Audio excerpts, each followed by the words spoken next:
Okay, let's look at some multiple choice questions. Remember to pause the video, select your answer, and then continue to check if your answer is correct. All right, 1.1. Which law best describes why a driver and a passenger should wear a seatbelt while driving? Now, the law that does that best describes that is Newton's first law there. That the body, when the car crashes or when the car suddenly stops, the bodies will continue to move forward at constant velocity unless the seatbelt is there to exert a net force on them. And then the bodies will continue to move forward because of inertia there. 1.2, which one of the following best describes, so the correct answer is A. Which one of the following best describes an inelastic collision? An inelastic collision is a collision whereby the total momentum is conserved, but the total kinetic energy is not conserved. So we're looking for that there in the options there. So A says both momentum and kinetic energy are conserved. Nope.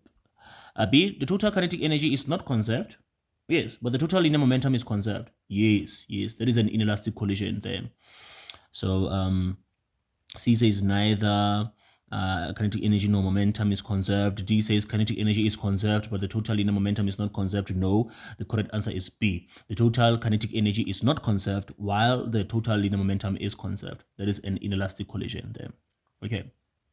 1.3, which one of the following SI units is equivalent to a Pascal there? Okay. Now, what is a Pascal? Where do you get a Pascal? Pascal is a unit for stress or pressure. Units for pressure is force over area. Let's derive the units here. You can have either you can say it's a Newton per square meter. The units force for the area is square meter. So you can rearrange this and then take the meter to be the numerator. If it becomes a numerator, the exponent sign changes. So it becomes it becomes a Newton per square meter there. And if this is not there, then we have to break the Newton. Break the Newton, it means that the Newton becomes a F net is equals to ma, mass kg, acceleration meter per second squared. So this is what we have. So it is a Pascal will also be a kg meter per second squared, and or per meter, by the way, this is per meter squared there. So we can simplify this by multiplying the same basis, the mass over there. We add the exponent. So the exponent here is 1 minus 2 there. So we are going to have an exponent of -1. So we are going to be left with kg per meter per second squared there. So either we are looking for this or this, the equivalent unit for Pascal. Which one do we have? We have this one as D there. So that's the correct answer there. Okay, 1.4. A semiconductor material with an excess of negative charge carriers there. So what is that that space there? Is a semiconductor. So what semiconductor is that? That has an excess of negative charge carriers. That's an n-type semiconductor, as an excess of electrons there. That's the semiconductor that you get when you have doped with a pentavalent atom from group 5 there. So 3 electrons are formed and they are negative charge carriers there, and then an n-type there, negative charge carrier semiconductor is an n-type semiconductor, and therefore the answer there is C. Okay. 1.5. An object is released from the top of a frictionless inclined plane AC as shown below. Which one of the following statements regarding the total mechanical energy of the object is correct there? So let's see. A says the mechanical energy at A is equal to the mechanical energy at C. No, that's correct there. See, the sum of kinetic energy and potential energy at A will be equal to that at C. Now that's correct there. And then B says that the mechanical energy at C is greater than that at A. That's not correct there. See, the mechanical energy in that case is not conserved there. So in capital letters, we are told that the surface is frictionless. It means in this case that the system is a system whereby the mechanical energy, no energy is lost there. No energy is lost. So mechanical energy remains conserved there. So if it's conserved, therefore it should be equal at A and at C, and at any point there, on the plane there, on the inclined plane there, as long as there's no friction there.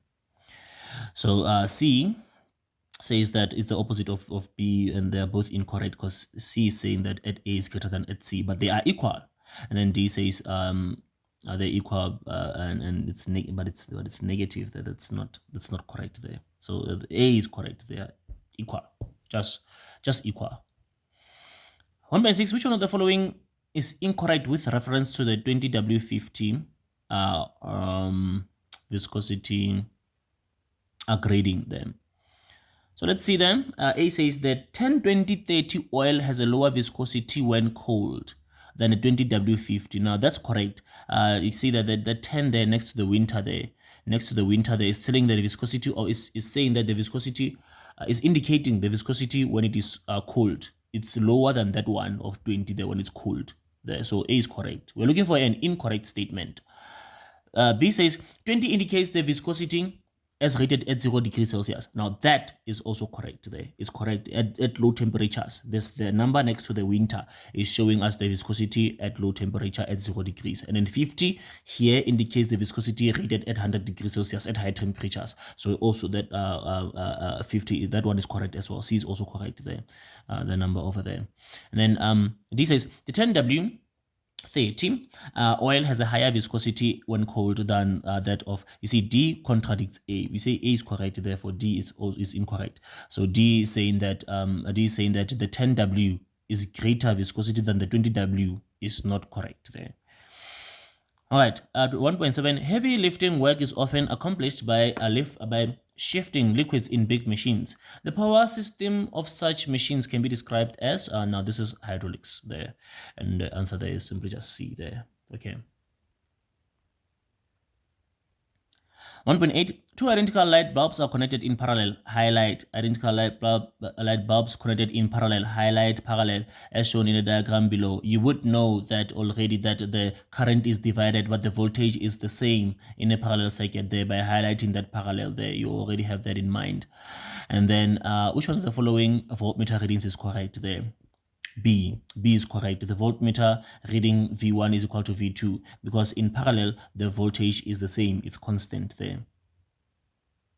And then 1.9 says, what is the value of the capacitance of a capacitor which has a voltage of 4 volts and has 16 coulombs of charge? Now this one is just capacitance is charge divided by voltage. A charge of 16 with a voltage of 4 will give us 4 farads of capacitance there. And the answer there is just simply just A. It's A there. If the primary voltage is greater than the secondary voltage for a transformer, the primary voltage, let's write it down, primary voltage is greater than the secondary voltage. In this case there, we are looking at a step-down transformer there. Step-down transformer, and therefore the answer there is, the primary is greater. Yes, it's a step down, yes. Or the voltage decreases there from input to output there. The input is greater than the output. The output is lesser. It's a step-down transformer, and the answer is B. Okay.